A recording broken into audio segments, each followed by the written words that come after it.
Well, Russia just sent a message to President Biden, back the F off right now, or we will send these same missiles into Europe and the United States. Is anyone listening right now? Or they're just basically playing with fire, playing with death is what they're doing. So what exactly happened? Well, early this morning, this happened. Russia, for the first time in world history, launched their new hypersonic ballistic missiles called the Orashink missile. And it is absolutely devastating, what you're seeing here. They could not stop it. Notice there is no air defense fire coming in to try to stop this. NATO couldn't stop it at all. The speed with which these things traveled was remarkable, and these things were outfitted with non-nuclear warheads, using hypersonic warheads. So in other words, this was a message. This was a message to the world. We can put nuclear warheads on these, and you can't stop them. We didn't. We used our hypersonic warheads, and it was devastating enough, and we took out all of these military targets. You couldn't do anything about it. We've been warning you about it. And with these long-range attacks inside of Russia, we've been warning you, and here it is. You guys can't stop this. You want to F around and find out some more? Because you know where this is headed right now. You know where this is headed. Here was President Putin just a short time ago delivering a message to the world, really, not just Russia. This has been translated all over the world now, warning the West. Here is what you can expect from us. Watch. Такому оружию на сегодняшний день не существует. Ракеты атакуют цели со скоростью 10 махов. Это 2,5-3 километра в секунду. Современные, имеющиеся в мире системы противовоздушной обороны и создаваемые американцами системы противоракетной обороны в Европе подобные ракеты не перехватывают. Это исключено. Подчеркну еще раз, что не Россия, а именно США разрушили систему международной безопасности. И, продолжая бороться, цепляться за свою гегемонию, толкают весь мир к глобальному конфликту.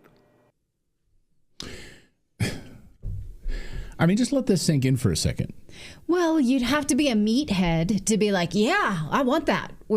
I hear you and I raise you this. Like, who wants that? Who's not afraid of that? Terrifying. Yeah.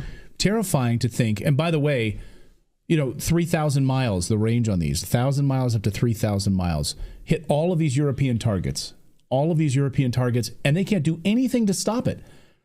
This comes like just hours after the United Kingdom allowed these Storm Shadow missiles to be fired into Russia. This is a clear message to the United Kingdom. This is a clear message to Germany. All of your European allies, all of those European allies, even Portugal that supplied a tank. One tank, like from the 1970s. Spain, all of you guys, France. Like, you want to keep effing around, you're going to find out.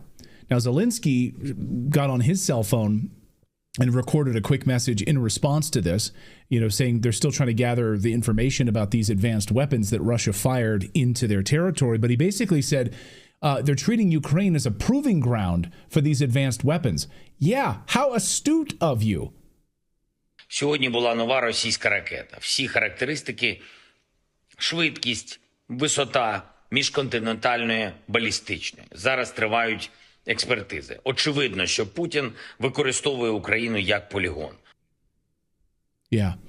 So it is a proving ground, right? So we know that NATO is using Ukraine as a proxy. Therefore, it is a proving ground. So if you were a real leader, sir, you would say, I need to protect my people and abandon my allies in the West and go to peace talks so that none of us die.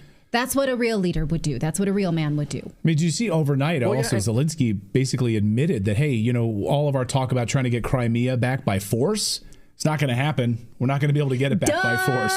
Way to wake up. Hello. Okay. Go ahead, David. Well, and you're listening to a country that is nowhere near you and ignoring your neighbor. Russia is their neighbor. That would be like us ignoring something with Mexico and Mexico having some deal with Russia. It's like, you're a neighbor. We need to have a good relationship. No, that's like knowing your neighbor has a meth lab, a very unsafe meth lab, and being like, cool. My Right. kids probably can sleep well at night. Now, all of this, of course, go back to 2014, right? And so when anyone in our chat room who's not familiar with this war doesn't understand the history of it, of course, this all started in 2014, arguably before that, but really in 2014 when the United States fomented a coup backed by the CIA inside of Ukraine. And, of course, then started attacking ethnic Russians in the contested region of the Donbass, Donetsk, all of that area, right? Those people did not want a United States-backed government in Kiev. And they called upon the help of the Russian Federation. Well, they were being genocided then for years, about 9 years, and Putin had had enough.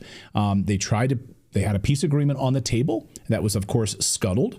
That was scuttled by the United States and Boris Johnson in the UK, which are the ones driving this entire process right now to launch these long-range missiles into Russia. I don't think it's accurate to say Putin had had enough. The mayors in those regions petitioned Russia, and this went to parliament. So it was not Putin's personal decision. It was Russian government that voted to save the people that were ethnic Russians in those cities. So when we give this to Putin personally, we're handing that narrative to the American government that likes to frame him as somebody who acts on his whims. Like he's an autocrat. Right. That's true. But ultimately, with the Russian parliament, it was a decision to finally move into that area to protect those ethnic Russians. Right. At least Russians get a vote on the wars that they go to.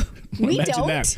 So, but remember, we had this missile treaty in place that was scuttled by the United States. So Putin this morning said, wow, the United States made a huge mistake in abandoning this missile treaty. And now you're seeing the results of the power and the advanced technology that you cannot stop. Watch. And we believe it is a mistake on the part of the United States to destroy the system that was established by the missile treaty in 2019.